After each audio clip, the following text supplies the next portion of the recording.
नमस्कार. मी संजय कुलकर्णी. नाट्यछंदमध्ये आपलं स्वागत आहे. मित्रांनो, मी नागाव बीचवर आलेलो आहे आणि नागाव बीचवर पुष्कळ अशा घोड्याच्या गाड्या आहेत आणि या घोड्याच्या गाड्यामध्ये उपजीविकेचा साधन म्हणून ते सकाळी 9 ते दुपारी 1 आणि संध्याकाळी 4 ते रात्री 8 वाजेपर्यंत प्रवासांची वाट बघत असतात. त्यांना समुद्रावर फिरवत असतात. असेच एक घोडेस्वार ज्यांची स्वतःची गाडी आहे आणि स्वतःचा व्यवसाय आहे, वडिलोपार्जित व्यवसाय आहे, त्यांचे अनुभव ते स्वतः तुम्हाला सांगत आहेत. मी ऐकलेत, तुम्हीसुद्धा ऐका. हां बोलो.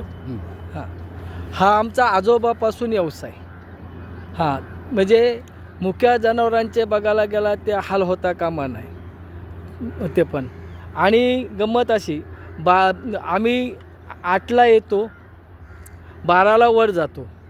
12ला वर गेल्यानंतर तर गाडी सोडायची, त्यांना खुराक लावायचा, त्यांना पाणी बिणी दाखवायचं त्यांना, आणि नंतर 3-3:30ला परत गाडी झोपायची.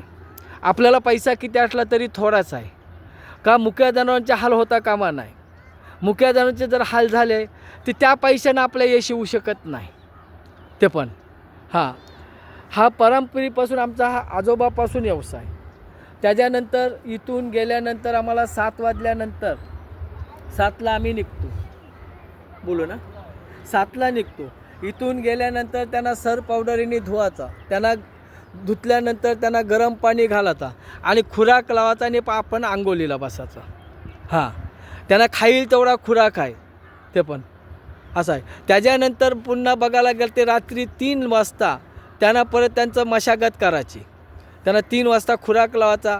त्यांना 3 वाजल्यापासून ते पुरा खाईल तेवढा खुराक आणि सकाळी 7ला घरून निघायचा. मग इथं येईस तो 8-9 वाजतात. ते पण